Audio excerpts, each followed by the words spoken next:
যে আমার দেখা বাংলাদেশের ছাত্র রাজনীতির মধ্যে এত সুন্দর করে একটি প্রোগ্রাম সাজাতে পারে এটা আমি দেখি না, হয়তো অনেকে করতে পারে কিন্তু আমি দেখি না। দ্বিতীয় আরেকটা কথা বলবো, আসলে জুলাই বলি ৭১ বলি, এগুলো আমাদের চেতনা, এগুলো বাংলাদেশের একটি বিশাল গৌরব।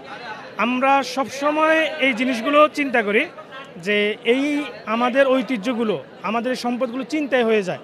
ইসলামী ছাত্র শিবির যেই আজকে যেই কর্মসূচিটা হাতে নিয়েছে, এই কর্মসূচির মাধ্যমে আমি মনে করি জুলাই বিপ্লবটাকে ইনশাল্লাহ কেউ কখনো আর চিন্তা করতে পারবে না।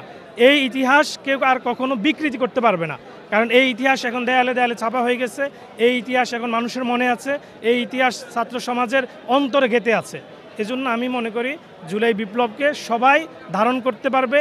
এমন সুন্দর সুন্দর, আমি অন্য যে ছাত্র সংগঠনগুলো আছে তাদেরকে আহ্বান করব ছাত্র শিবির থেকে এগুলো শিখে আপনারা এই ধারাবাহিকতা রক্ষা করুন।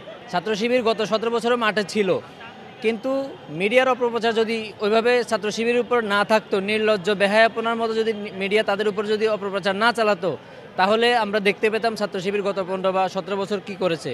শুধুমাত্র ছাত্র শিবিরকে গত 17 বছর একটা ট্যাগ দিয়ে জঙ্গি বা তারা খারাপ কাজ করে এ ধরনের ট্যাগের মাধ্যমে জাতির সামনে তাদেরকে খারাপভাবে উপস্থাপন করা হয়েছে। আমরা জানি ছাত্র শিবির একটা সুশৃঙ্খল সংগঠন, যেটার প্রমাণ মিডিয়ার মাধ্যমেও আমরা গত 5 তারিখের পর থেকে ভালোভাবে জিনিসগুলো দেখতেছি, কিন্তু গত 15 বছরও ছিল, কিন্তু মিডিয়ার কারণে হয়তো আমরা সেই জিনিসগুলো দেখতে পাই নাই।